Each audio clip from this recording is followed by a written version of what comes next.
What's going on, everybody? Welcome to Gamers 2 Cents. We are the gaming bros, not the pros. And I'm here with my friend SOB 101. Oh, 101. I don't know why I said 1 on 1, but 101. And we have just gathered here today to talk about an article that came out. I'm not sure who wrote this actually. I was trying to find the author to this. I couldn't find them, but I did want to find I was trying to look for them because this article was pretty well thought out and interesting. Um SOB, did you want to say anything? Just to let them know you're here before I start going in and leading with this conversation.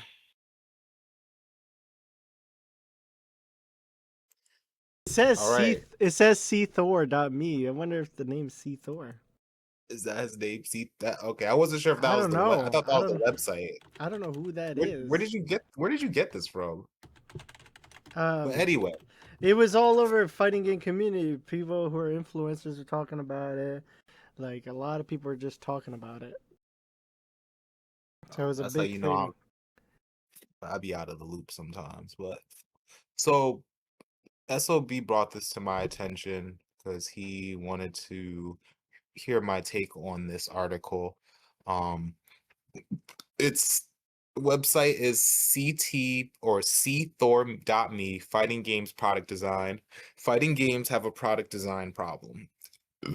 Excuse me. Posted this the 13th of February 2026 this year. Um and after reading this, I'll start with his intro statements to this. So the first thing he was saying that fighting games are currently reaching 1/10 of their potential audience. Now that I have mixed feelings on. Is there room for improvement? Yes, but I don't know if that improvement is going to be able to reach as much as what he was talking about in this article. Um, just because of the way fighting games are. Um, which goes he talks about that in this article. But the second thing he mentioned was changing the core game mechanics will have almost no effect on the genre reaching this potential. That I'm I have mixed feelings on. Um I do think that if you make things easier for people to get into, there'd definitely be a rise in numbers. I haven't sat down and done my research or numbers to back that, but I can just say, just through seeing people talk about games like Grand Blue Fantasy Versus on Twitter or Reddit or YouTube, saying that they was able to get into it because the motions are a lot easier. You only have to press right on the directional impact, right on the directional pad and press circle to throw a fireball.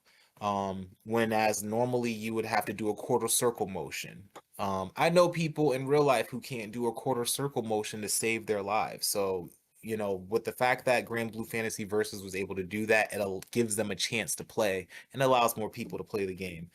Um, I can go on more about that, but I'm just going to leave that there. His third thing is that there are multiple other dimensions the genre can and must evolve along in order to reach this audience. I'm not entirely sure what he means by that. Unless he's just, you know, when he's saying dimensions, I read it. I read the article, but I still wasn't entirely sure, like, what does he mean? Right now, fighting games, they're Evo is like the bar now. That's the biggest thing for fighting games.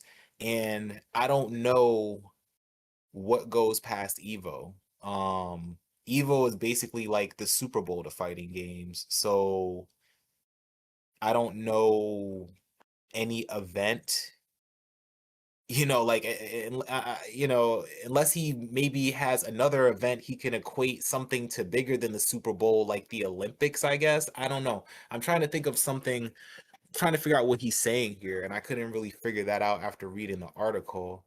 Um because he mostly just brought up examples and topics related to how big games like Counter-Strike was. Um, but for the most part, I do agree with what he says here about this article. Um, I just think that some of his takes are a little I disagree with. Um, I guess before I dig a little deeper into this, did you have anything you want to say, Saab, to anything I brought up? Anything you want to talk about before I dive into this? Not really so far. Till we get deep, Okay. then I hear something. Okay. So now I'll talk about where he says he starts talking about Tekken Tag 2 tournament. Tekken Tag Tournament 2 was one of the biggest flops in the genre. And then he started talking about how what the games that followed after. And Saab, if you want to put in the search, what followed is an absolute graveyard of fighting games. That'll bring you to what I'm about to talk about next. Found it. So okay, so Virtual Fighter 5, Final Showdown, King of Fighters 14, Marvel's Capcom Infinite, and Dead or Alive 6 were all dead on arrival. It's Street true. Fighter It's true. Street Fighter 5 2016 required years of patches to get into a passable state. Um I don't know. I don't think Virtual Fighter 5 I don't think Virtual Fighter 5 was dead on arrival.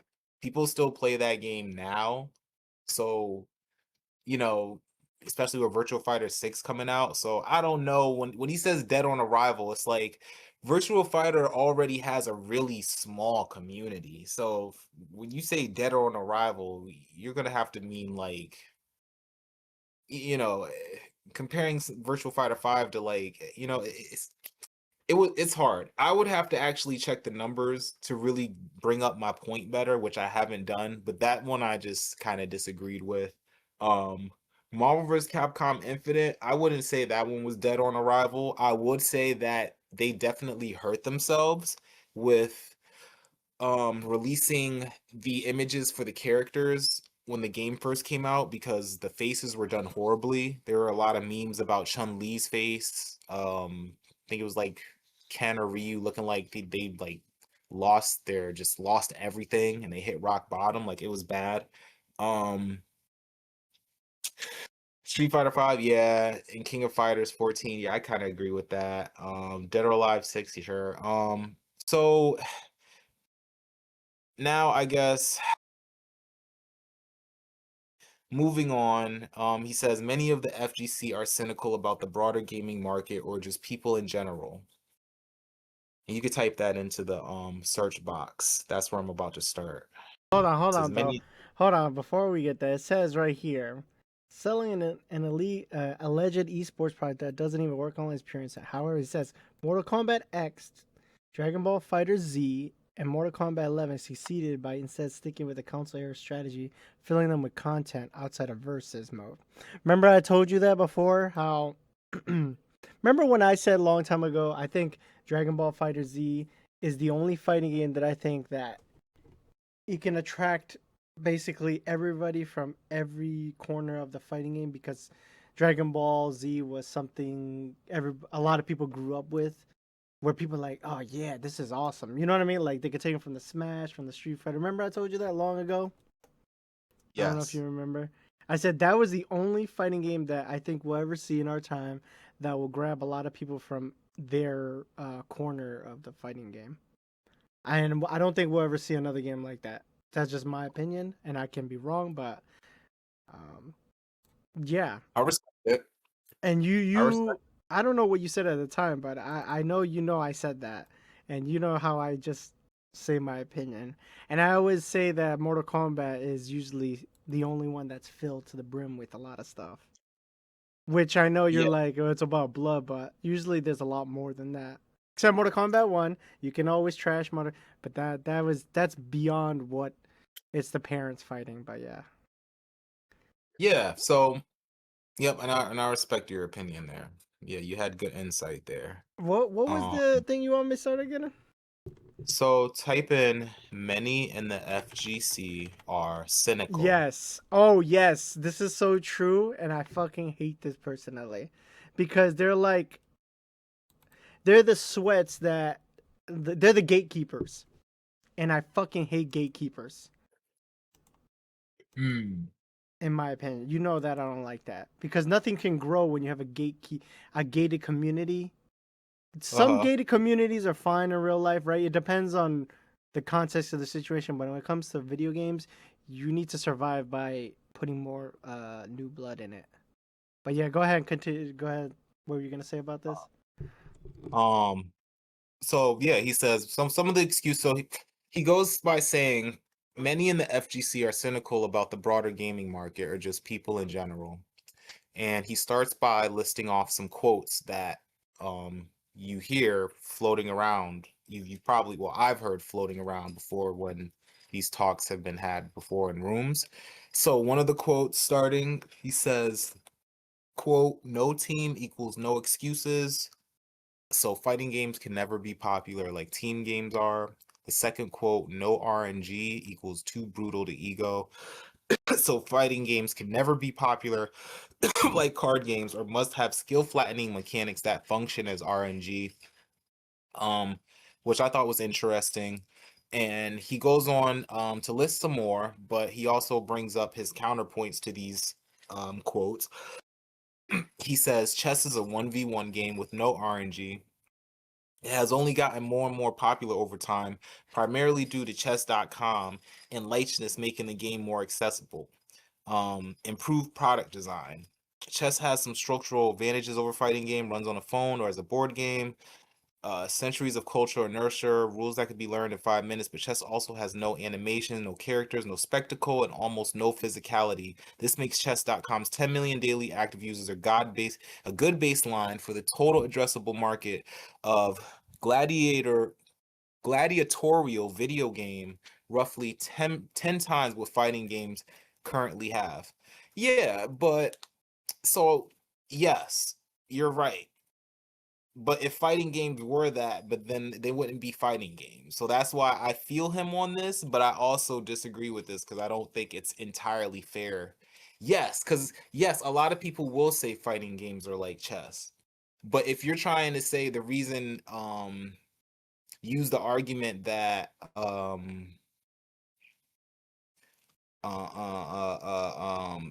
RNG equals too brutal to ego. Yeah, I think losing in chess, you do feel a lot. It doesn't feel as hurtful in fighting games when you getting your character beat on, you're kicked and punched on. Your character's getting mollywopped and comboed across the screen. You're helpless. You're scrambling for dear life. It's a different type of psychological hold on the player versus chess when you're just moving some fucking pieces across the board. Do you feel what I'm saying on that, Sob, or is it just me? I get Are you, it. You know, I'm reading this and listening to you. What I'm searching it right now. So what's funny about this is EA boxing and EA the UFC are fighting games too. And I haven't found any here because not even a boxing game or a UFC game can't break that fighting what is it called? Casual fighting game. Because you know how people love boxing like Canelo, like real life boxing, real life UFC, and there are video games. Lots of people play them, right? But they're only popular to the people who love that fighting style because it's just like chess, right? It's so simple, but playing a boxing game, you just keep track of your stamina, watch your body. You know what I mean? Those don't even get that popular, and he mm, didn't point that out either, because those are fighting games technically. UFC and the EA boxing games. I'm curious on why he sure. left those out, because those are more those are more, what is it called? Those are more with the casuals. So a casual person who likes boxing will give the EA boxing game more of a chance than Street Fighter, Tekken, all those weird fighting games that are unrealistic. You know what I mean? He did Mhm. not point that out from what I noticed so far. Because I'm searching boxing. I only seen shadow boxing, so I'm like, wait, he did not point out boxing video game because those are more connected with the casuals. Because you don't Yeah, have to input so special inputs. You can just do left, right, uppercut. You know what I mean? Huh, interesting. mhm. I'm just calling that out now. I'm just wondering why he didn't put that. Hmm. So I understood his point he was making. He brought up a good point with chess, but I couldn't entirely agree with him saying that trying to use it as a counter argument to what he was saying earlier. No RNG, two equals too brutal to ego, so fighting games can never be popular like card games. Yeah, that's still true. Like I said, you're playing chess.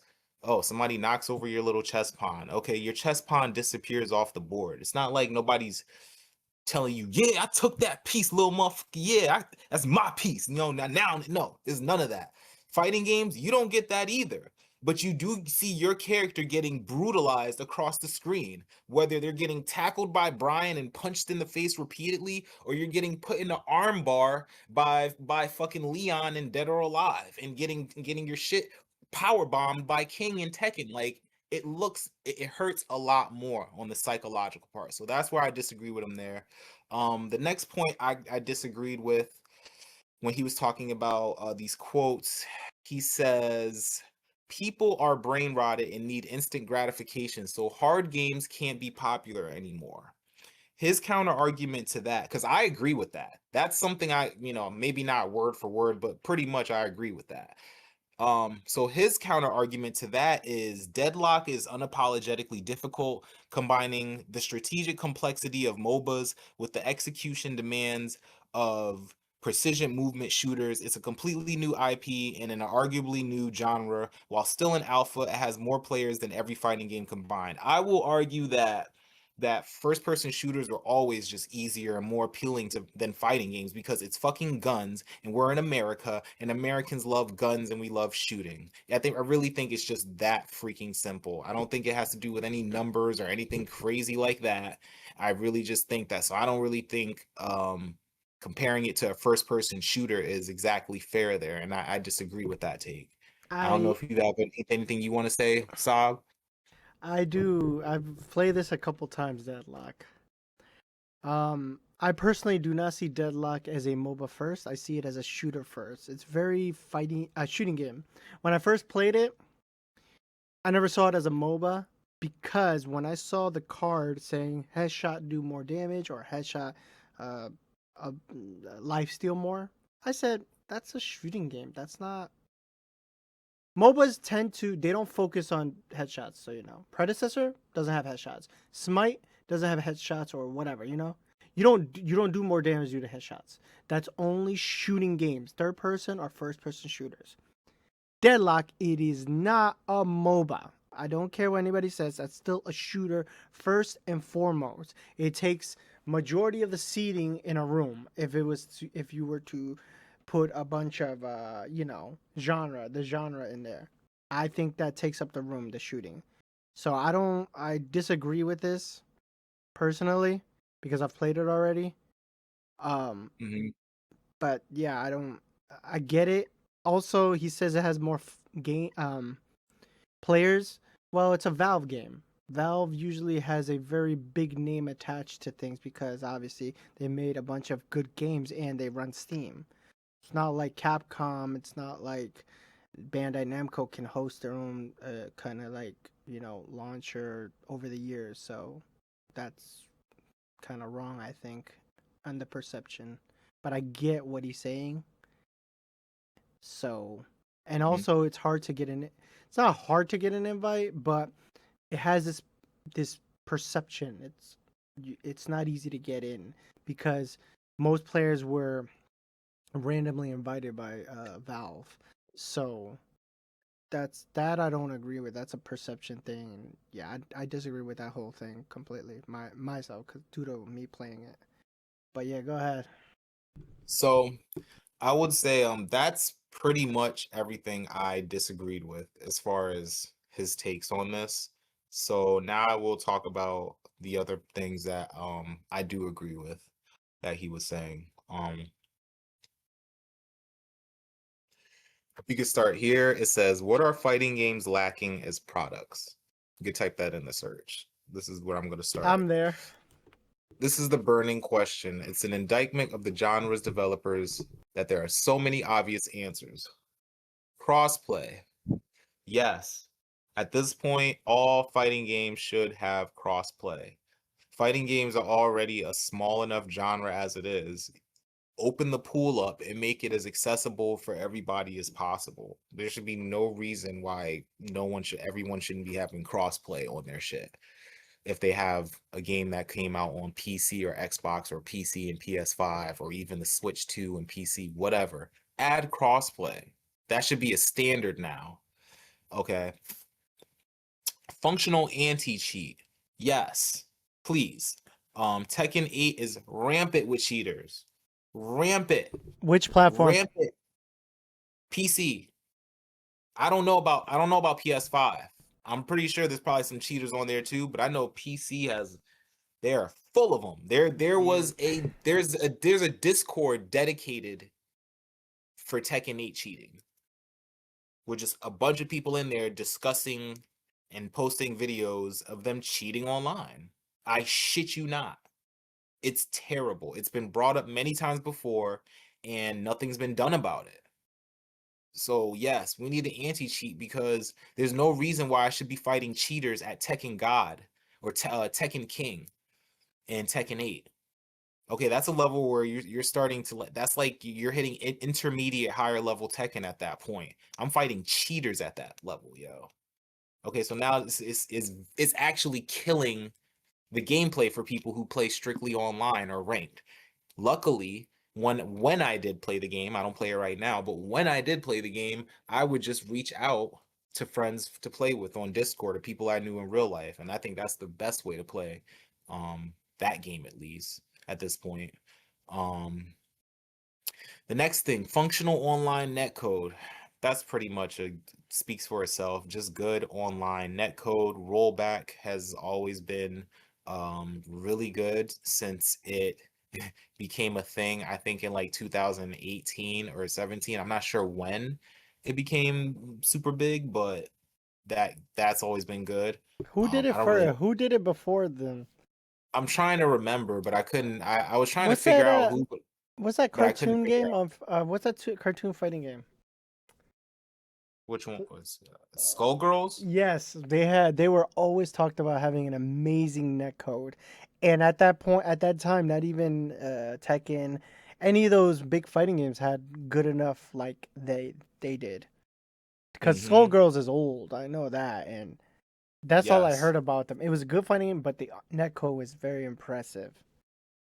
Yes, you're definitely right about that. That was something that was very notable. So yeah, which just adds to the point. Yeah, having a good online netcode is just a must. The next one, matchmaking systems that quickly find evenly matched opponents with good connections. Yes, I agree with that. A lot of times I play online in Tekken or even Street Fighter 6 when I did play that game. I would get matched with people way above my skill level or way below my skill level. And, nobody likes being a new player in a game and then getting stomped online multiple times over and over and then running into cheaters on top of that. So, yeah, I agree with that. Ranked systems that are accurate to player skill and not easily gamed. Yeah, I agree with that. Again, another problem in Tekken that still has to has be to be dealt dealt with. with. People People boosting boosting all all that. that. Yeah, yeah, Yeah, people people still still getting away getting with away with all all sorts of sorts of stuff in stuff that in in that that game to game this to this day day since that since that game game released released in in 2024. 2024. Um, Um, it's going it's on going to on to almost two almost two years years now. now. 2 years 2 years now, now, actually. actually. Yeah, Yeah, because it it released in released in February, I February, I think. think. Practice Practice modes that modes make that it make it easy easy to to test and test and get get comprehensive comprehensive details details about the about the core core game game mechanics. mechanics. Yeah, Tekken 8 I think did a really good job with that. And they gotten better with that because Tekken was kind of known to have all this shit in the game, and the game didn't really do a good job at telling you about it, especially Tekken 7. So Tekken 8 they did a really good job doing that. Tekken 7 it got better with that towards the end because they added certain things as DLC like the punishment training, I think in like season 5 or 6, and then they added frame data that you could buy. Um, so yeah, I agree with that. Making practice modes a lot easier to understand what you're doing. Um, Oh so shit! now, My shit was on. My bad. so now he But says to get. hold on. Before you even say that, you have to pay for that frame data though. You're right, In Mortal but we're not Kombat gonna. does it for free. You're right. That was a thing. Tekken got a lot of hate for. They got flamed up for that. I know, They but did. shit. Anyways, continue. Yep, they got flamed up for that. So he goes, okay. So he says, however, I would have wasted your time if those were the only answers I've had. You've heard all that before. I'm here to make the real bull case, to convince you that we can get that 10x, to convince developers that it's worth investing in this cursed genre. To get there, we got to look deep in our souls and ask, what exactly is the point of fighting games? Why should I play these games instead of all other games out there?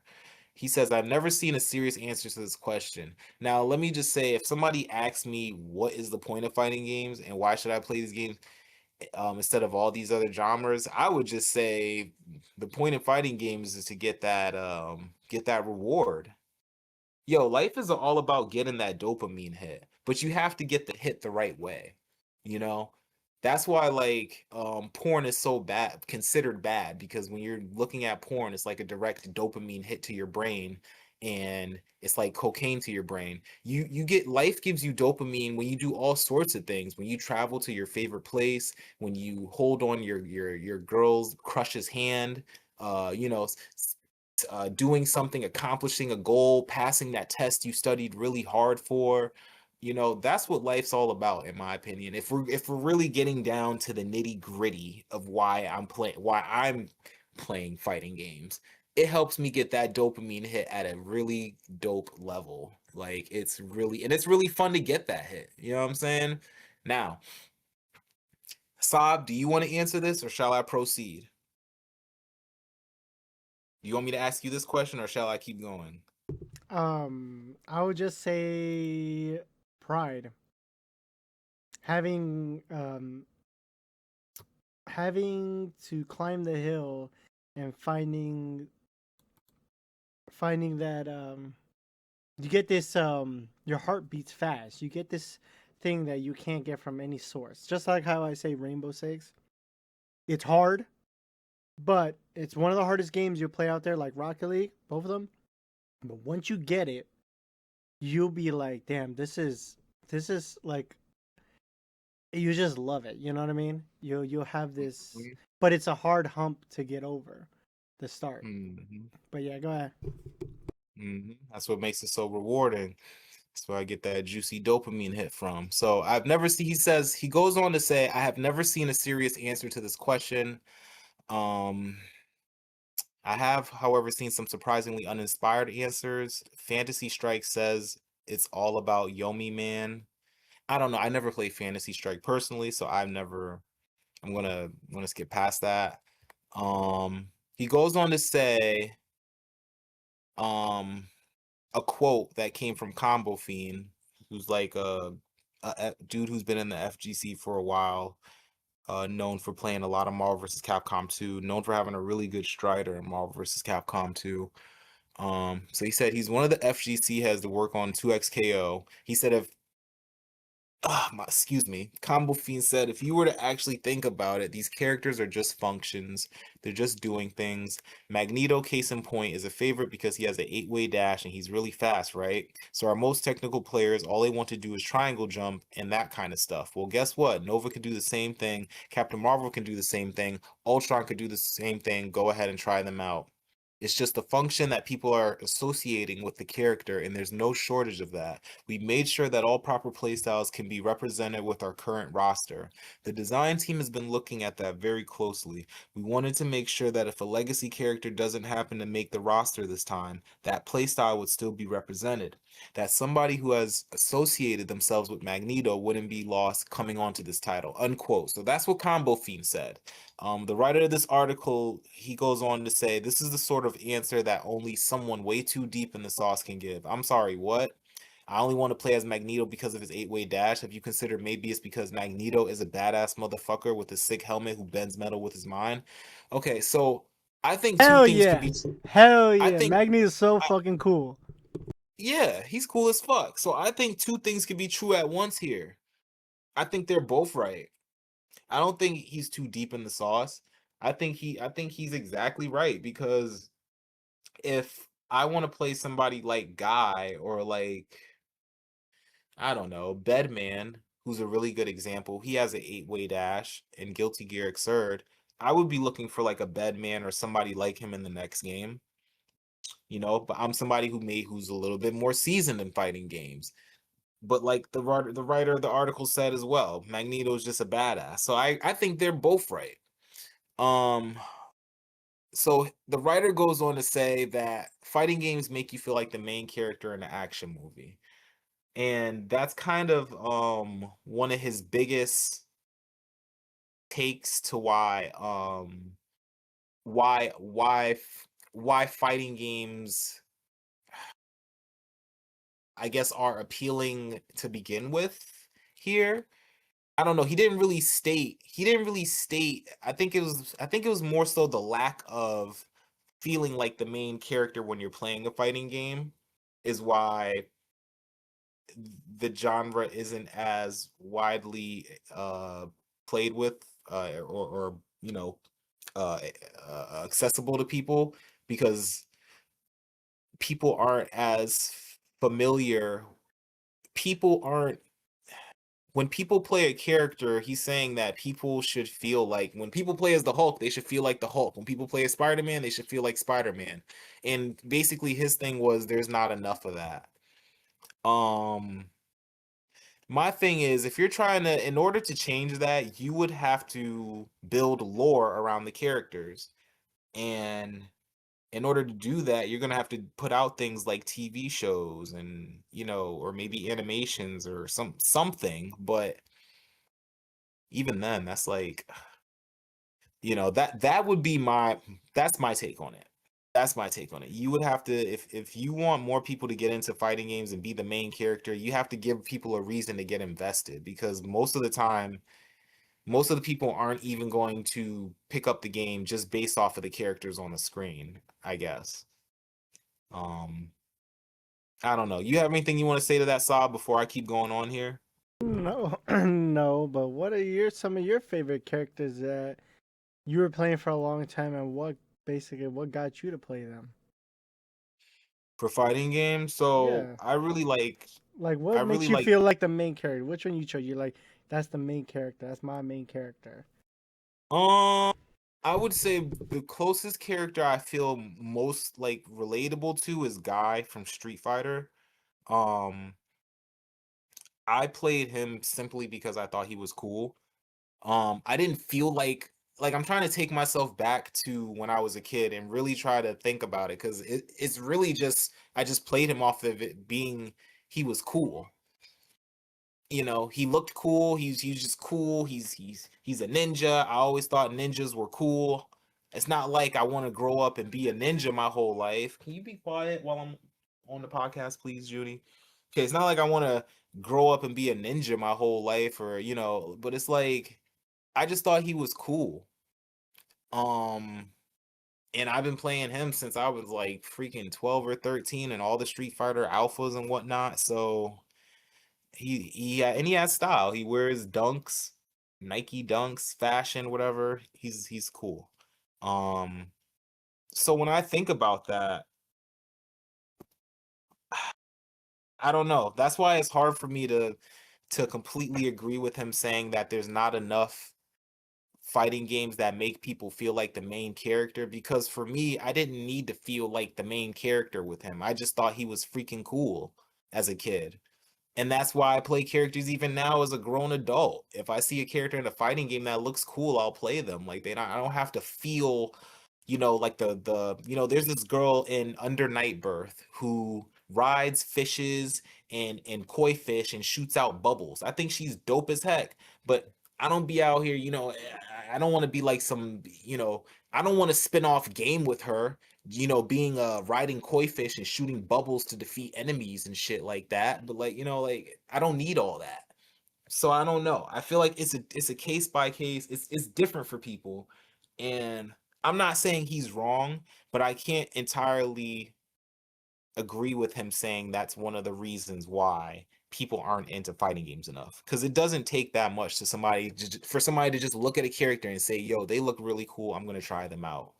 And if you like them and you want to go deeper and see what other games they got and their lore, then a lot of times that's there. Um so yeah. You have anything you want to say to that, Saab, before I keep going? No. Go ahead. Okay, so after he brings that up, he brings up some examples. He says rival schools, two martial arts schools or clans clash over territory, honor, or ideology. Even the weakest members can become involved in conflict. He says the theme there is discipline and self mastery, cultivation of power via rigorous training. He brings up um, the 36th Chamber of Shaolin, Drunken Master. Let's see. Hold on. I'm gonna skip past All right, this. you said archetypal narratives and themes, which obviously No, makes sense. no, I'm skipping past that. Hold on. All right, all right. So now he says he brings up some narratives, he brings up the themes, and he says, okay, let's some narratives and themes for examples to support his claim that feeling like the main character or having more of a mission in the game would attract more players to the video game. He says, now let's use our understanding of these narratives and themes and combine them with our understanding of the genre's history to realize its future. So he says the first goal is transplant the arcade into the digital realm. Yes, I definitely 100% agree with this. I've been talking to people about this for years. Bring the arcade vibe online. Tekken 8 is like they're I'd say they're like 80% of the way there. What are you talking about? So in Tekken 8, you have the choice. When you go online, you can go in training mode and wait for a match, or there's a Tekken 8 lobby. You go inside the lobby and there's arcade booths and there's a bunch of avatars walking around and you see people shit talking each other, you see people, banter, you can challenge people, meet people there. So I've gone there plenty of times and I've seen people, beef sets, matches and stuff. Um, so there's that in the Tekken 8 space. I can't speak too much about Street Fighter 6, but it's somewhat there in the Tekken 8 space. So it's being worked on. Um, he says Street Fighter 6, Tekken 8, and Strive all try to do this with EG Battle Hub and Tekken Lounge. All of these are a good start. They just need to be refined and taken Hold further. on. So What's Tekken he Lounge? What's Tekken Lounge? that's what I just explained to you. Hold on. The lobby. That's what I just explained to you just now. The Tekken Lounge is the lobby. You Wait, go they have a inside. Tekken Lounge? Yes. I've never seen Yes. this. Yeah, you go in there and people be in there and you can play people and talk to people. I've made friends in there. I've seen some weird stuff go down in there. It's fun sometimes. I'm It's sorry. fun. Wait, what? Yeah, bro. I've It's been there never since. seen. Yeah, but I see this more so in other fighting games. I've never seen the tech. When I see it, people are just fighting. Whenever I see streams, they're just waiting for a match and they're in the practice mode. I've Yeah, never seen cause this. yeah. So, yep, that's a Perfect. thing. Um, Street Fighter 6 and Strive, they have their I don't really like Strives that much. Street Fighter 6 is okay, but I like Tekken 8's the most. Might be a little biased there, but Yeah, it I like is. Tekken 8 the most. Their Tekken Lounge. I've seen some. I've had some funny conversations and seen a lot of funny stuff go down. Also seen a lot of weird stuff go down there. But going back to the main topic, the writer goes on, he mentions Street Fighter 6, Tekken 8, and Strive. All try to do this with Battle Hub and Tekken Lounge. All these are a good start. They just need to be refined and taken further. What's missing from all of them? They are entirely public spaces. Everyone gets forced into the same community. Such a system does not allow different schools of thought to exist. Um, I don't know what he means by that. But let me finish what he's saying. The rival schools narrative doesn't work if there's only one school. In the arcade days, there'd be another arcade you can go to if you didn't vibe with the people there. And if there wasn't, the cliques could still form by using physical space playing in separate parts of the arcade. I mean, so like I guess different so like instead of just one Tekken lounge, maybe a different Tekken lounge with a different vibe. I don't know if that'll I mean for I'm not gonna say no to more variety. More variety is always good, but I don't know if that's gonna be enough to make the change that he's probably thinking inside of his head. Like it's cool, but it's like there's different parts of the Tekken Lounge. There's the training section that's a little dark corner of an arcade in a cut somewhere. Then they have the section where you dress your character. So it's like a little stuff, but I get what he's saying. Um, let's see. They are represented as little arcades with player avatars hopping on literal cabinets when they want to play the game. This is an anachronistic virtual space emphasizes a snapshot of a bot. What the fuck is that? What the fuck is he talking about? Okay, it's too many goddamn words. You turn into word salad, bro. Come on, dog. Come on. And I read books. Come on, bro. All right, just skipping past that one. This guy, No, he made some very no. good points. Okay, but okay, so moving on past that. Wait, He what? goes on to Why say are we Dragon not Ball. existing in temples, dojo studies, farms? Common martial arts has been emphasized as the theme of the genre. Because but this, I'm trying to understand what What? he's trying. I'm trying to understand what he's saying here. All right, forget it. No, Anyway, I want to moving know. on. I want to know because you got to give him a Well, fair shot. well, can you read it? Why are we not existing in temples, dojos, studies, farms, markets, boutiques, and other spaces more common in martial arts movies? Spaces that better emphasize the theme of the genre. Because that doesn't change anything. Actual in-game stage designs do this, but for some reasons, the social spaces all take their inspiration from Digimon. That's funny, but I think I understand what he's talking about. Because you know why? Because when I used to play NBA 2K, it used to be just this one simple looking hub where everybody walks around, and it's kind of like it's the same shit. However, what they tried to do is change it up. So when you go in NBA 2K, you chose what is it? 3? There was 3 teams, I believe. I may be wrong. Maybe 4? 3 teams you choose, right? And you're on that team. So your home is the court. Anybody could visit there too. They're called rivals then at that point when they visit the place, I believe. So they all look different. Like if you're on this one team, the whole aesthetic is more like the beaches. You can see the beach and the sea. They're like they're from that area. While you could choose another team, and the design is you're within the city. You're in the inner city, and I forgot what the other one is. So it's kind of like that. If he's trying to talk about themes, where then that would become where you have to emphasize by forcing people online to basically choose a side they're on, and it would change themes of lobbies. NBA 2K does this already. I think that's what he kind of wants in lobbies of fighting games, from what it sounds like. yeah, you're right. You're absolutely right. But he That's would what have to I force that. But you would have to force that kind of thing. Because it's kind of like, oh my god, where's all the he wants a lobby where there's like grapplers. Oh, like kind of like a school, like he's talking about. I'm like, bro, what? I get what he's talking about, but it's kind of hard to do that. You would have to force, um, you have to force people to do that type of stuff.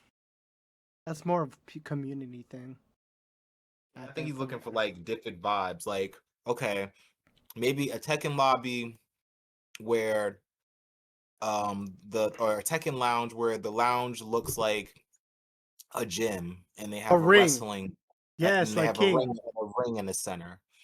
Yeah, and you see like heavy bags hanging and punching bags everywhere, and you can walk around and maybe press R1 to punch the punching bag.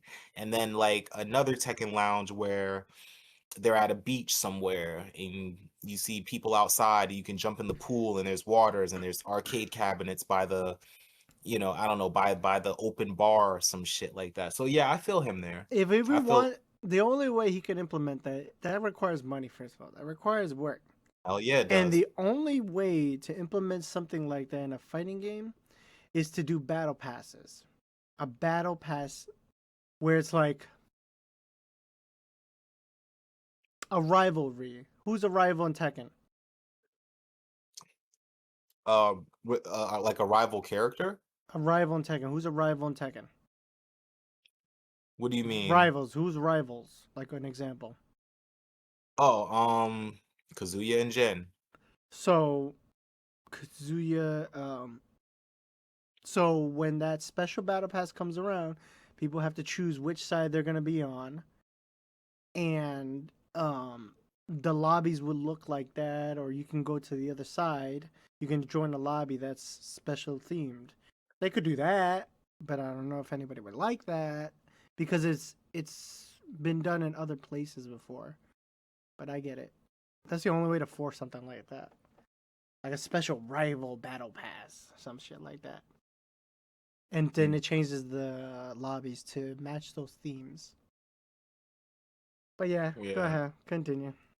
Next. So he goes on to say, um, just to reel the people listening back in, he was talking about how players need a space that provides the same social experience as the arcades, except in a digital realm. He goes on to say he lists some examples and then goes on to say Dragon Ball Fighter Z got the closest to doing this right, so it's a shame that we've gone backwards on this. Um, Imagine opening the game and loading right into your clan's dojo. You can physically see your online friends doing everything, playing sets, going through story mode, using training mode, customizing their character, etc. Everything in the game is accessed from this virtual world. A player avatar representing someone in a ranked match is not hunched over an arcade cabinet, but instead shadowboxing in the middle of a tatami mat. Training mode is represented by sparring with a wooden dummy. Watching replays is represented by meditating on the mat. You're able to jump in and watch someone doing whatever it is they're doing at any time, just like you could by shadowing someone at the arcade. Or perhaps it's late at night and you're the only one in your clan online and you may revel in the solitude. Suddenly, these spaces are not weird cordoned off sections of the game only for the freaks and loafers, but a shared space for everyone enjoying the full range of what the game has to offer. Um, so I agree with him here. Those little animations and stuff like that, just kind of like and like you said, loading into your clan's dojo, you feel that togetherness and you feel more like in that community vibe. So I definitely agree with what he says here. Um Would have to be implemented. It's kind of like Rocket League has a thing where you just create a clan, you invite people, and then you have next to your name is the clan. Because you know how people when they make a group, they have to make a new account and then they put the tag, the clan tag, and then their name. I don't know mhm. why fighting games are kind of behind on this one actually.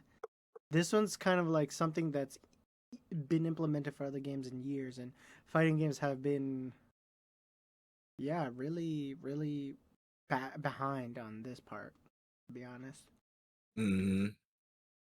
Um so now he goes on to say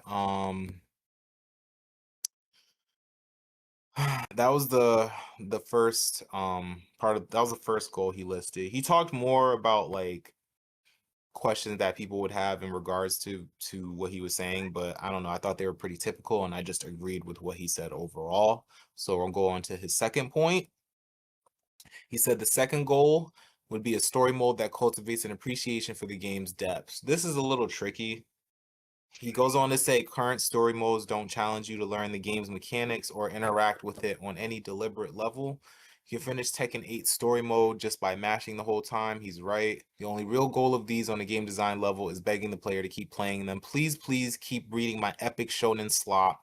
It's pathetic. They're so terrified of presenting the player with even a whiff of a roadblock that might make them put the controller down.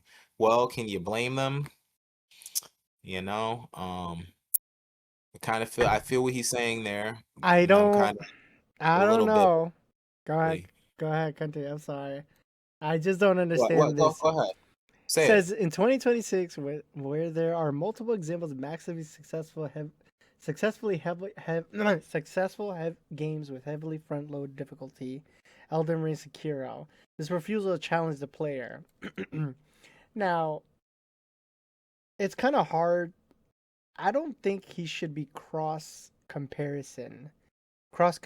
fighting games with like an Elden Ring or Hollow Knight, Cuphead. I don't know about this comparison. I agree with you there. I don't think so. Like comparisons are good, and yes, it's true. We need hard stuff, but that's why there's difficulties. Easy, normal, hard. I don't I don't get it. That part I don't get. Yeah. So But but like I don't know. Well, it's true. I understand the mechanics because I can't even say Mortal Kombat does that very well either. When you beat the story, you beat the story. You're mashing. It doesn't really teach you the mechanics fully. You're just going through the whole story epically and mashing it. But he's right on that. But to compare it to these, I don't know. I think that's why there's difficulties to these yeah, games. so he goes on to say, um, following Saab, he says, why exactly would you take a genre that is notoriously challenging and then spend the first 3 hours you get with the player teaching them nothing at all? It's incoherent product design targeting two entirely distinct markets at the expense of both. In both the student's journey and the reluctant hero, the fighter almost always doesn't want to fight. This is such a staple of the genre that Jackie Chan makes it a bit. I don't want no trouble. Just as well, the player doesn't want to learn. The player is lazy. They won't click a button with words like training or tutorial on them. You have to make them learn, and the easiest way to do this is throwing unforgiving bosses at them that beat the shit out of them until they play the game properly. I've written about this more extensively already, the wasted potential of fighting game. See, no, I disagree with that. You're saying that in order to get the player to learn better, you have to throw harder bosses at them. No, that just makes people frustrated. You have to make the game easier for them. And this is what I talked to you about, Saab, a couple days ago. I was saying that these game developers shouldn't be trying to make the core mechanics of the fighting games easier. They should make the ride smoother and make it a lot easier for new players to get better.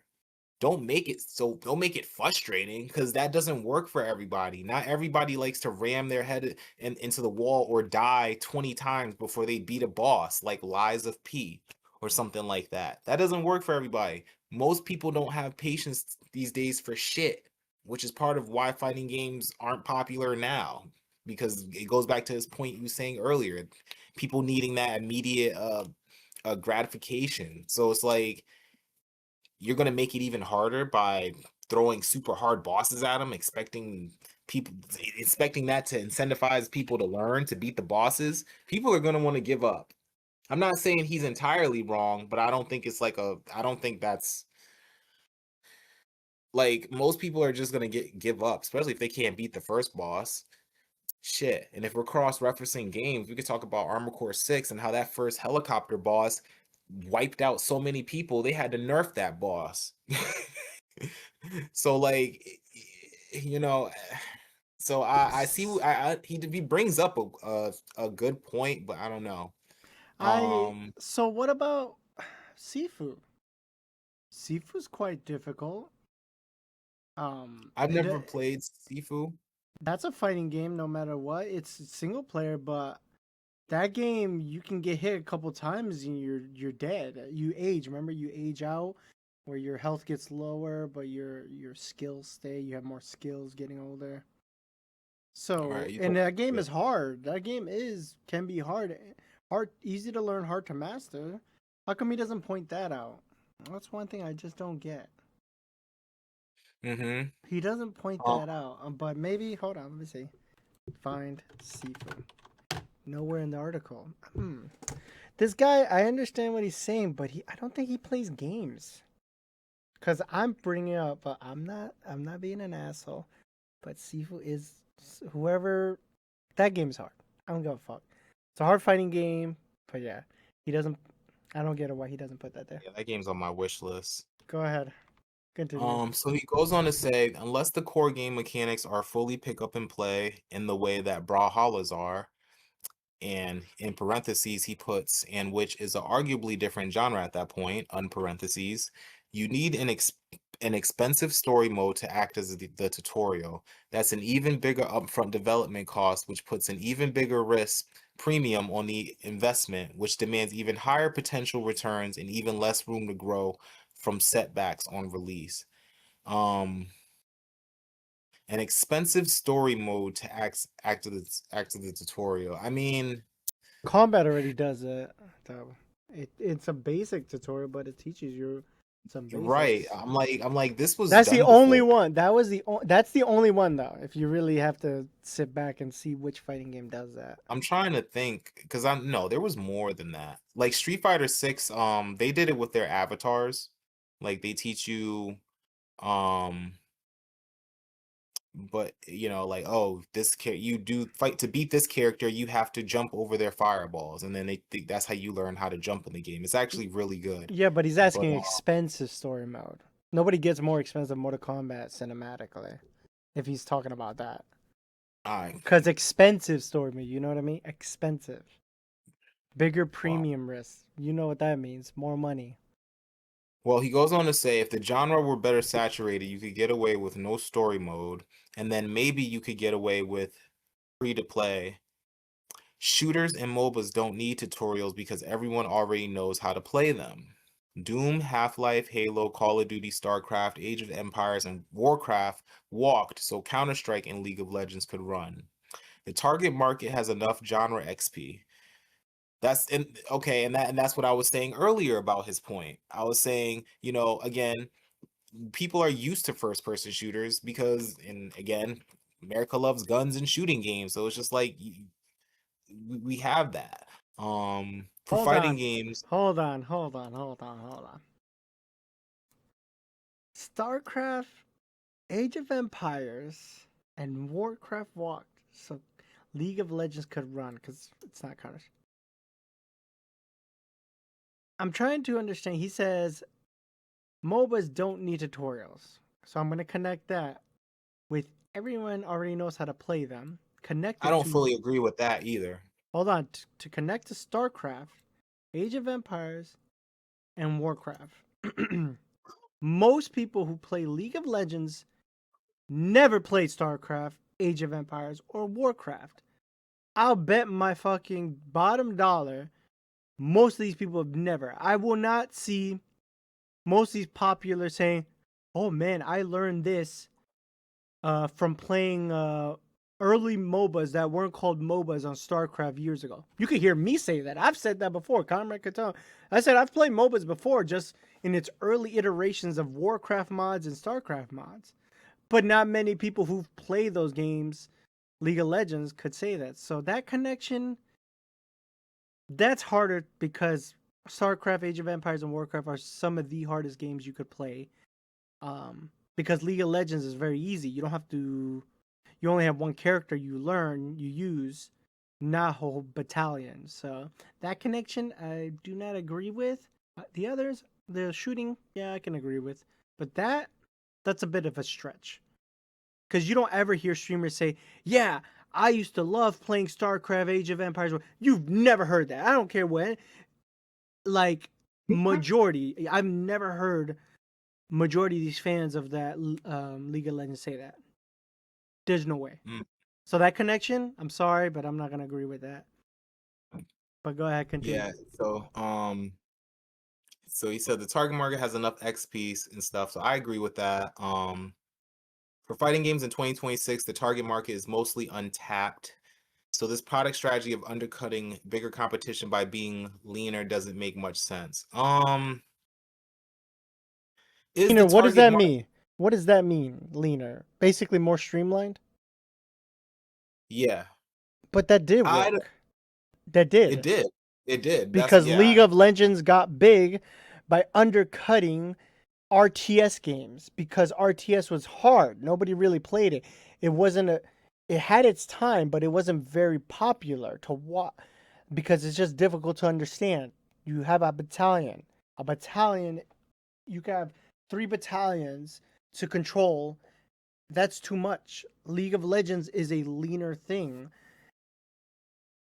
Mhm. It Yeah. makes Yep. sense. That made sense, and it's working. So I don't know. Oh, but I get it though. For fighting games, this product undercutting big. Yeah, okay. Fighting games does make sense. Sorry, I got confused, but yes, Nah, it can you're work good. though. It can work. I think it does make sense to under well not well Well, I it won't say the does, product strategy. Hold on. I won't say the product strategy of undercutting bigger competition, but like to be I don't know. Okay, so he's saying they're trying to undercut bigger competition by being leaner, and but it works because I m- don't. But hold on. I just don't know if that's their intention to Smash, undercut rather. Smash, no, Like, Smash Brothers. Smash are Brothers they is a under? fighting game. Yeah, but my thing is, It, are they intentionally trying? When he says undercut, what the? Okay, I need to know what he means. When he says undercut, when I'm reading this saying undercutting, it's saying you're making a fighting game with the intention of it being like another fighting game, except way more easier to get into. And I don't see any fighting games being developed like that. And if they are, they're well, probably indie games that aren't popular at all and just are like wasted away. the ones I know, the only ones I know that's I know it's a party game, but it's still a fighting game at the end of the day, is Smash Brothers and Brawlhalla. They're not very deep, but they're vastly more pop. Well, Smash Brothers, I could say, is vastly more popular than any fighting game.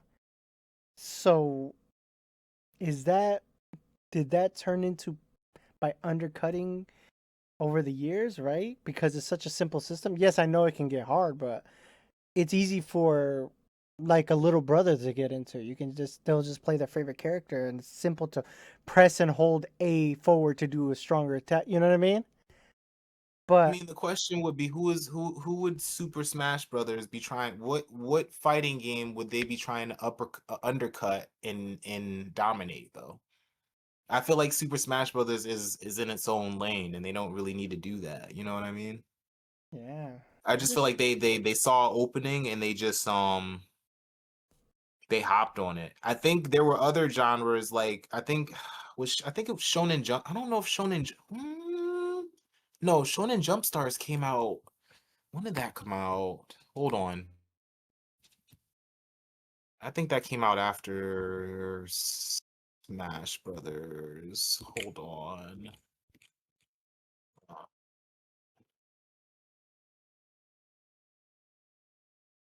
That came out after, I think, because I'm trying to think of another game that was like Smash Brothers, where you play 4 players and you're on the screen, kind of wilding out against each other. But the only things that come to mind are certain game modes in like Mario Party, back when I was a kid. So it's like, uh,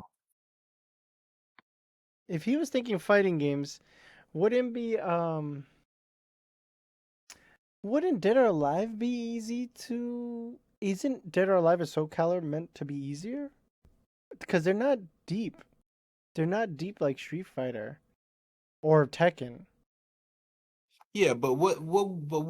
But what would they be undercutting? Because that's the main The thing of what competition I'm discussing here. What to make it but easier who? for the casuals to get into. I just feel like, and I could be wrong here, but I just feel like Dead or Alive and Soul Calibur are in their own lane. Like they're two different games, and I don't know another game that's like Dead or Alive, but better than Dead or Alive. So that's why I'm having a hard time understanding why he's saying this. There's a product strategy of undercutting bigger competition, and I don't know. He would have to give me some examples of what he was talking about Well, there. keep I'm kind reading. of There lost maybe there's there. something So, forward. so he says the paid DLC character's business model, however, should be abandoned. I agree with him there. The sales numbers on these are not good enough to justify making the product catalog so much more confusing. I agree with him there. Um, he goes on to say the best business model is a hybrid live service where players pay upfront for the base game, in parentheses, to reduce tail risk and help with cash flow, unparentheses, and then cosmetics pay for continued development, in parentheses, potentially massive long tail returns from whales, parentheses. What about the Okay. Ultimate Edition? Confused by Ultimate Definitive Edition, Originals Edition. Um, I didn't, I didn't, I didn't really talk about that because kind of just agreed It with is him for the most confusing part. though. It is confusing because let's say somebody's interested, they go talk to a friend. They say, "Do I get the Street Fighter Five edition? Do I get the Street Fighter Five Arcade edition?" Remember when those both of those were out? Yeah, yeah, I agreed with him. That's why I kind of skipped over that, but we Oh, could okay. talk about it. No, just say that. It's a quick pass by. Yeah, no, he was talking about the DLC characters is just not worth it. And there's no way to do this without making new customers horribly confused by the difference and how they have these games with Ultimate Edition, Street Fighter 5 Definite Edition, Guilty Gear XRD. Then they made Guilty Gear XRD 2, you know. Um so it's like, Dead or Alive. Now they have Dead or Alive Ultimate Edition, and then they're coming out with Dead or Alive 6 Final Round. Or Wasn't it Dead or called Alive Last 6. Round? No, I think it's yeah, yeah. See, I'm already getting confused. I think Final Round is the one out now, and then Last Round comes out in July this year. Some shit like that. Don't quote me on that, who's ever listening. It's some shit like that. But that goes on to this guy's point where he was saying how it's just confusing, bro. Like, so he goes on to say the best business model is a hybrid live service where players can pay upfront for the base game and cosmetics to pay for a continued development. All right, his last goal, um, Third goal, single player modes. single player modes that amplify the fighting game and that are fun in their own right. This has dwindled a lot. I haven't played a good fighting game with a single player mode Say since it. Street Say it. Fighter, No. since Street, Say it. Since Street Fighter Alpha 3. Say it. That game came out, I don't even know, man. Say it. Um Which fighting game is well known for this single player? um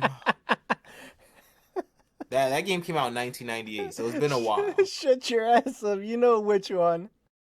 Right? I was 8 years old Stop playing that game. ignoring. That game had let me make my point first and then I'll get to you. So that game had dramatic battle, it had world tour mode, it had survival mode, I think it had like time attack.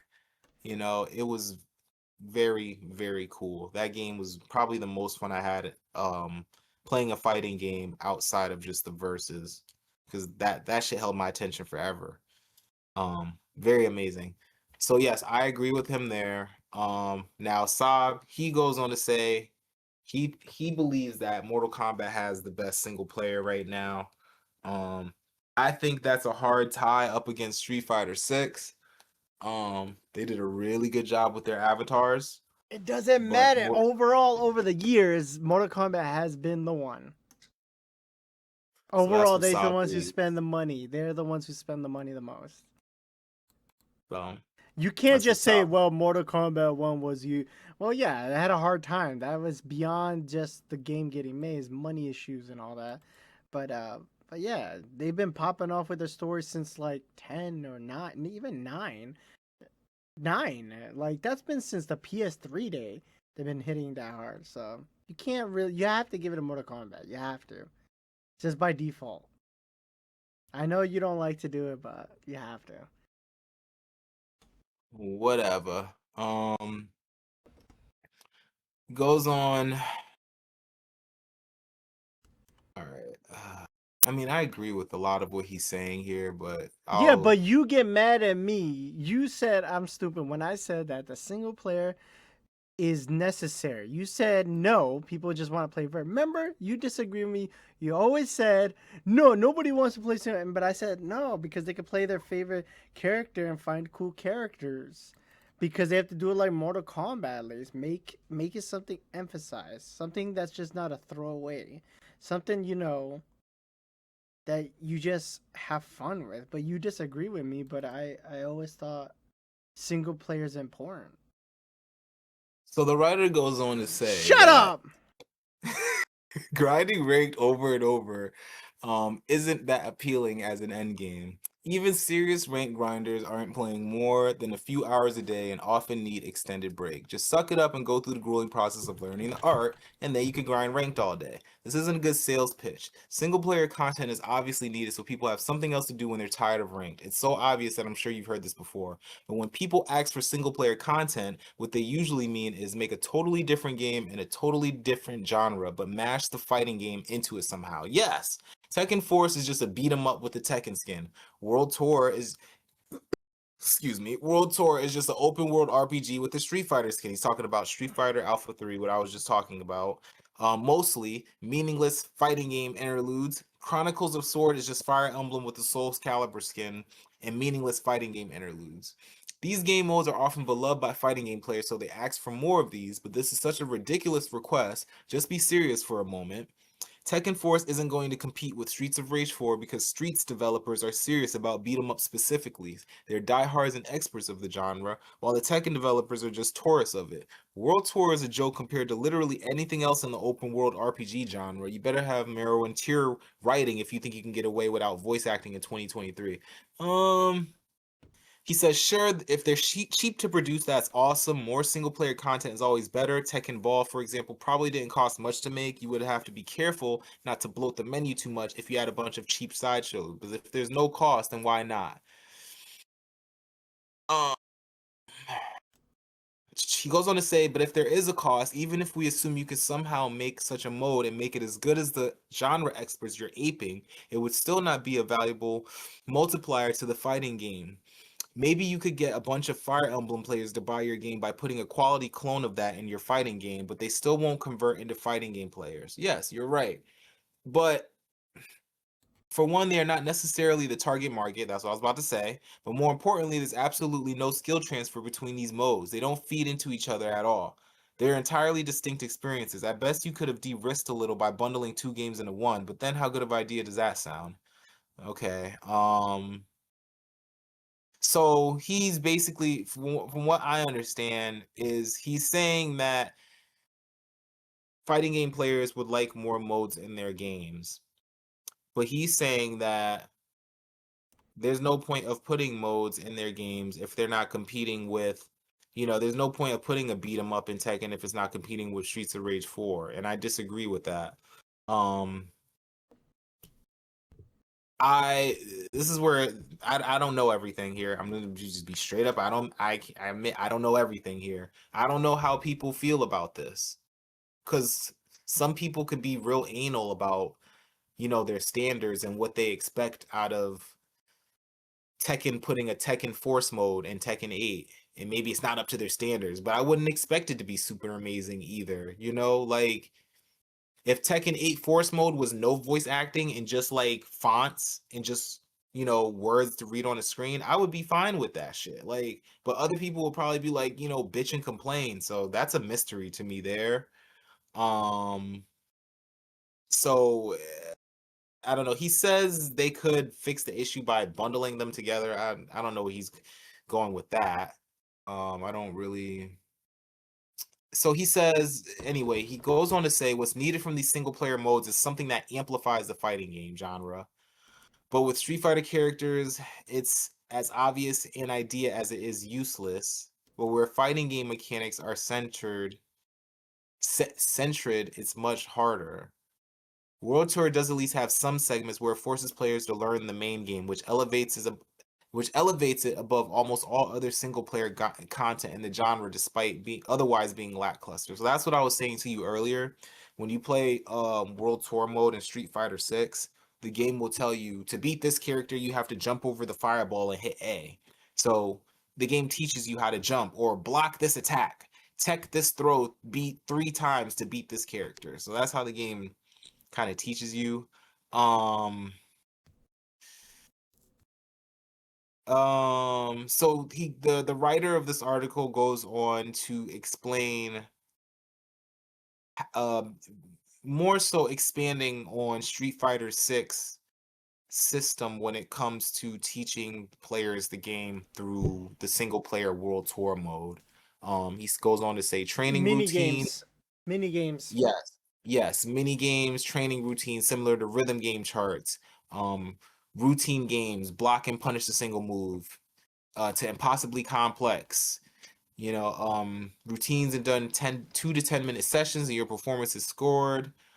He brings up things like combo trials, anti-air practice, reversal punishes, throw break practice. Um, yes, and he just kind of goes on this article to expand upon how he feels, bringing up Street Fighter 6 as a really good example for easing new players into the game and helping them learn while making the game engaging and fun and exciting along the way. Um, he goes on to talk about dress up character customization. Yes, I definitely agree with that heavily. Tekken 8 shot themselves in the foot there by not adding enough clothes and locking it behind paywalls and feelings of missing out for battle passes. I love cosmetics in fighting games, changing my characters, changing my colors. That will definitely keep me coming back and it keeps things fresh and interesting. What are you talking about? It didn't work for Dead or Alive. Yeah, well, Dead or Alive just died for all sorts of reasons. You know, unfortunately. You an asshole for that too. Bringing that up like that. You can go to hell. But yeah, Dead or Alive, man, that game's amazing, but it's just too much of a mixed crowd on there. You have a lot of people who play that game and take it seriously, and then you have some people who just like to play because the girls are hot. And then for some reason, people just seem to think that a lot of people who play that game is automatically just some like perverts or something. Like just it's like, bro, we're normal people. Do you That remember game is when Dead or fire. Alive charged you $1 for the paid hair color? No, but I wouldn't be surprised. They usually charge for outfits though. Yeah, it was on. I remember Dead or Alive now charges money each time you change your character's hair color. I Wow, remember that's some that. I remember that. At least 199. Oh my gosh. I got a good memory for that. That was fucking hated. I'm sure it was. Shit, that's some bullshit. So, anyway, They didn't learn. cosmetics. So, whatever. Anyway, cosmetics. I like cosmetics. That should have keep me coming back to a game for sure. Um, a lot of those cosmetics sold like crazy for Dead or Alive, so that just goes to show that. Sure it did. Um, huh? Sure it did. They did. People bought the shit out of it. You don't think people be buying them outfits and stuff? You don't think people be buying them bikini outfits and stuff in Street Fighter 6? Did you see the new outfit they released for Elena for Street Fighter 6? That thing is straight. It's really nice. I'll just say that. It is really nice. Relax there, Jeffro. Um Relax. anyway, he goes on to basically make his point about cosmetics. I don't know if you have anything you want to say, Sob, to this. There's not really much else I could say to this, but I agree with him. Um, there's nothing wrong with dress up because some people just like to show up and show out. I think this is a big thing because what game? Dead or Alive? What? Not Dead or Alive. Um, what game was the one that dressed up again? Soul Calibur. That's the one I got into. I said, "Oh, you can dress up your characters." Like, I got more into that. Like, I understand there's two different. It adds on to it, and there's some people who don't care because they just want to play the fighting game. But there are people who just want to dress up, show out, and beat your ass while looking great. And there's nothing wrong with that. I think that's great. I don't know. It's a thing now. I think that should be part of fighting games. Yeah, so to wrap this up, he goes on to say fighting games are bad products, not bad games. The genre's 25-year fixation on core game mechanics has been an endless distraction to avoid facing this reality. What I've suggested here are only starting points. Virtual spaces fit for the online era that recapture the arcade's social environment, not its physical one. So he's talking about the vibe more so. Story modes that teach instead of pander, and single player modes that amplify rather than distract. There are surely other angles I haven't considered. What I most want to get across is this. Until fighting game developers start thinking about their games as products that are competing in a broader gaming market, and understand that in this context they have fallen way behind, there's nothing is going to change. But if they overcome this, they won't be fighting for scraps over the tiny pie that is the current FGC. They'll be growing the pie and getting the biggest slice for themselves. The industry is being taken over by challenging games with AA budgets and a laser focus on their target audience, and fighting games are a perfect fit for that. What do you think? Has this given you some new perspective on how fighting games can evolve as products? Do you have other ideas for single player modes that would be a value multiplier and not just a sideshow to the rest of the game? Um, so when he says until fighting game developers start thinking about their games as products that are competing in a broader gaming market and understand that in its context they have fallen way behind, nothing is going to change. Okay, he's saying that under the assumption that there's a lot more people out there to get into fighting games. And I don't know if that's entirely true. I can't fully agree with that because of the reasons he stated above. Um, It's too difficult. It's too difficult. It's too difficult because short shooting games are easy to get into, but the hard games can still attract a lot of people because it's a shooter. That's just it. I don't. Rocket League is a hard game to master. That's a hard game too, but it's so easy to get into, and it's a driving game. Driving games, they're not that hard per se, so that's easy to get into. Like League of Legends is just I don't think that's a hard game. I think that's easy to get into, and you need players. But I think it because people just it's just your friends are playing it. I think League is that type of game where if your friends aren't playing it, you wouldn't play it overall at the end of the day because um it's just I don't understand why people keep playing League. You know that's one thing. I don't think that's a hard game though.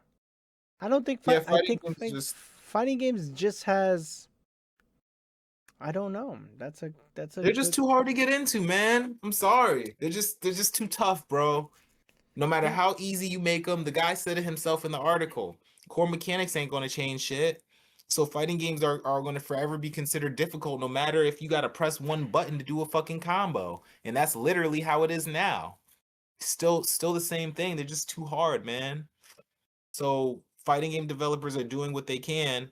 He has the idea that fighting games has the potential to reach a lot more people, and I don't know if that's entirely true. I'm not saying he's wrong, but I can't fully agree with that either. I think it has to be online. I think it's the online. When you make more online and local tournaments be easier to access because aren't fighting games I think fighting games has the best um they have the best what is it called? I think it's easier to set up a local tournament for fighting games than it is for any other games to me. You can't. It's not easy to do a invite everybody to a local place, get on a computer and play like a MOBA, right? I don't think that's easy. I think it's easier for fighting games. That's the easiest thing for me. Maybe that's something I'm backwards about. Just thinking about it. I mean, I don't know. I there's all to me, there's already plenty of online tournaments, so that's not I don't really. want online tournaments. Getting people in a community is easier because online is not as easy. I don't think so, personally. So I don't think online is the Because exact answer to it because because that's when already. because I think offline is better because you get people who don't really like to come out to places and then they come out and then they fit in the community. Online is easy to ignore. You just play by yourself, right? But when you advertise, and if it's advertised for, I don't even know if these fighting games are advertised friendly for locals. Don't you need a license or anything? Something like that? Don't you gotta ask permission? That's another thing, right? Or no? I mean, is this going to your point? What point are you making with this again? Hmm. Trying to he Say wants why he fighting. thinks it's bad product, but I think it's just the ideas that that make the product. I think not many people. I think sometimes I think fighting games are still they're still lagging behind compared to other genres that try to implement online stuff. Maybe that's it. Like remember how you told me, and I think it's the community too. Just like he says, the community is backwards. I think at times they're not open to single player. I would love for somebody to make a very entertaining for years of a Tekken and Street Fighter, something serious, at least fun, serious, kind of like Mortal Kombat. You know how you see people, there's consequences, there's some stake to it. But most people in fighting games, they don't care about that. And when you start, like I said, remember what I said? I think community needs to stop gatekeeping shit. I think community is the worst thing about fighting games too. At the same, I think it's a double-edged sword. I think it's the best thing, and I think it's the worst thing. The community, because if you just say, "Yeah, I like playing the single-player game," and people just like look at you or scoff, and there are people like that in the community. I think they gatekeep, and that's what I think. That's my overall. I think it's the developers being very backwards or behind in online things. Remember how I told you NBA 2K? They evolved where you chose three different themes and what he wants. A basketball game got that. How can a fighting game get that, right? That makes no sense. And basketball, NBA 2K is the most casual thing of casual out there. That shouldn't be at least doing something different ahead of a fighting game online, which is what he wants. And I think the community is also backwards because they don't want other things. Because I think the way the community thinks is, like you said, like they say, if you implement other modes, people will be like, "Oh, why are they wasting their time with that mode? Why don't they just make the game or balance it better or make new characters?" Right? That's how it happens. The community starts thinking these things and making it bad, and they just start gatekeeping it instead of saying, "Oh yeah, this casual got into this, and maybe it's another way for them to get it." It's that's what I think. That's my thought process. If they would just drop the modes with the game at base product, nobody would have any fucking problem with it because then the modes would be there and everybody would be happy. If anybody's gatekeeping, they should really stop. Especially if you're a competitive player, because the only reason your fighting game, whether you're a competitive Tekken player, Mortal Kombat, Street Fighter player, whatever fucking game you play, the only reason your game is thriving for the most part, well, I'll say most big games, is because of the casual players. Those people who come in and they buy the game and they play it for 1 month and they don't touch it again, or maybe they just play when their cousins come over for Thanksgiving or something like that. Like those are the people who are keeping the game alive. So none of those people should be getting gate kept. Um, but I think again, my thing is I don't know if this what he feels is entirely true just because of how fighting games are.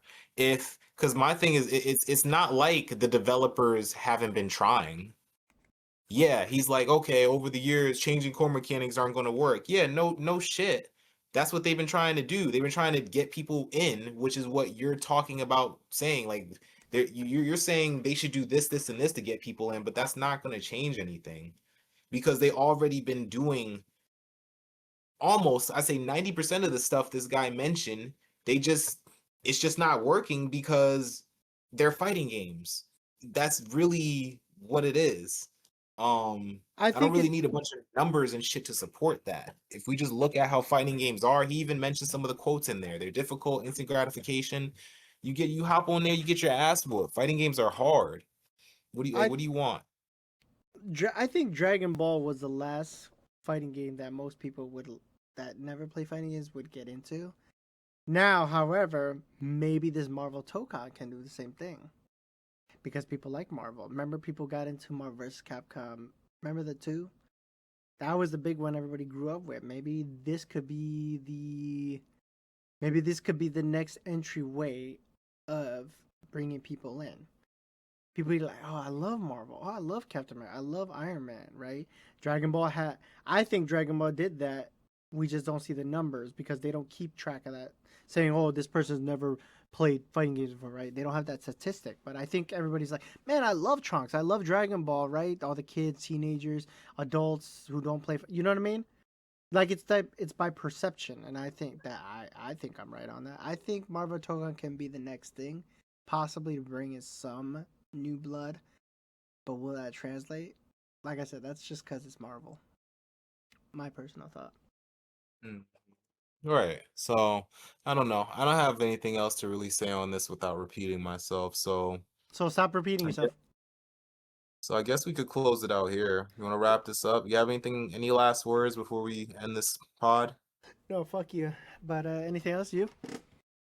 Nah, y'all take care, folks. Enjoy the rest of your night. More Liza P gameplay footage coming soon. Take care.